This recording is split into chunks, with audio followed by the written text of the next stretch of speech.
Bismillahirrahmanirrahim. Dieu nous révèle dans son livre saint: Ne médisez pas les uns des autres. Lequel d'entre vous souhaiterait manger la chair de son frère mort? Vous en auriez horreur. Craignez Dieu. Il est indulgent et miséricordieux. Le fait de médire sur son frère est comparable à la consommation de viande d'un cadavre. Ce verset souligne bien la gravité de l'acte. Tenir des propos malveillants sur son frère est considéré comme un grave péché.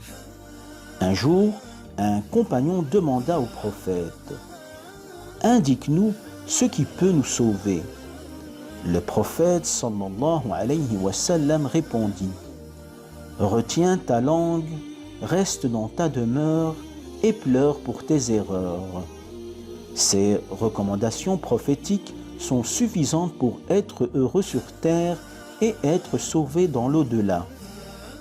Comment être épargné du châtiment divin? Le prophète sallallahu alayhi wa sallam mit en garde contre ce petit organe qui est la langue, mais qui fait énormément de dégâts. C'est à travers cette langue que la personne tient des propos injurieux, calomnieux ou diffamatoires, ou encore qu'elle s'adonne au mensonge, à la moquerie ou à la raillerie et aux faux témoignages. Le prophète sallallahu alayhi wa sallam conseilla également de rester chez soi afin d'éviter toutes sortes de péchés à l'extérieur. Il nous invita à rester à la maison pour ne pas s'adonner au commérage ni s'immiscer dans les affaires des autres.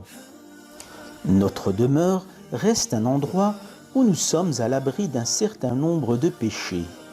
Veillons à y passer notre temps à faire de bonnes actions. Et le dernier conseil est de se repentir constamment et de demander pardon pour nos péchés en versant des larmes.